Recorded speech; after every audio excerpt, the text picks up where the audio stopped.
এই যে শব্দ বিদায় দিলাম, বিসমিল্লাহ, আইন ঢুকেন। সব শুদ্ধ হয়ে যা, সব কিছু শুদ্ধ হয়ে যা। শুভ দিনে আমরা যেরকম সকালে দোকানটা খোলার পরে আগে দেখতাম মা খালারা বাপ চাচারা সন্ধ্যরূপার পানি দিয়া মানে ভালো করে ছেড়ে দিত যে দিনটা যেন শুভ হয়, দিনটা যেন ভালো হয়।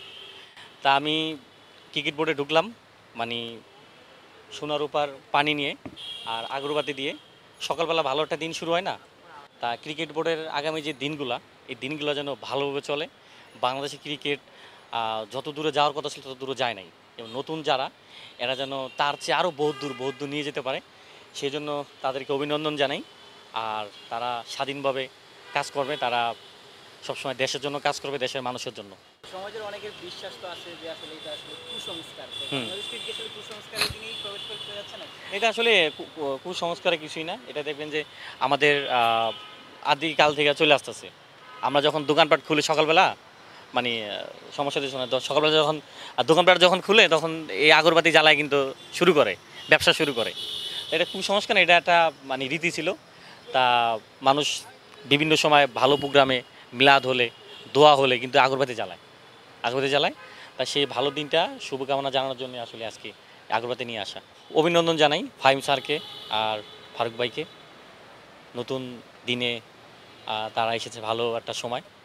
তো অবশ্যই যেরকম ফারুক ভাই যেই সময় তিনি অবসর নিয়েছিল, মানে পদত্যাগ করছিল, মানে তিনি রাস্তায় দেখাই দিয়ে গেছিলো যে খারাপ করলে, স্বাধীনতা না থাকলে কীভাবে পদত্যাগ করতে হয়।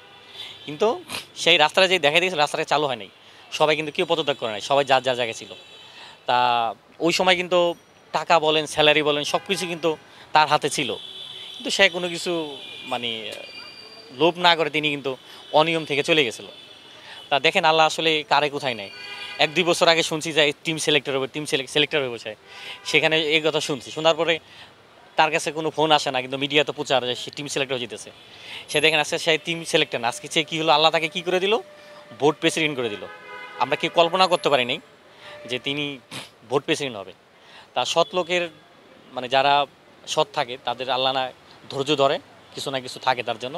তা মনে হয় যে যে জিনিসটা তারা পাইছে, আমি বিশ্বাস করি যে সে আগামী দিনে তিনি ভালোভাবে কাজ করতে হবে। আগে যেরকম আমরা দেখতাম যে একজন বোর্ড প্রেসিডেন্টের পিছিয়ে 10 জন, 15 জন, 25 জন থাকে, আমি তার কাছ থেকে আশা করবো এরকম লোক যদি না থাকে আর তার পিছিয়ে মানে কাজের লোক থাকবো, হ্যাঁ 2 জন 3 জন 4 জন 5 লোক থাকবো কাজের লোক, কিন্তু তার পিছিয়ে যে সবাই থাকবে। আমরা ওয়ার্ল্ডের, আমি বহুত ক্রিকেট বোর্ডে দেখছি যে ইন্ডিয়া এত বড় ক্রিকেট বোর্ড, বোর্ড প্রেসিডেন্টের সাথে কখনো এত লোকজন থাকে না। তা সেই এই রীতিটা জিনিস চালু করে দেওয়া যায় যে কাজের লোক ছাড়া আকাজের লোক যেন মানে তার আশেপাশে না থাকে।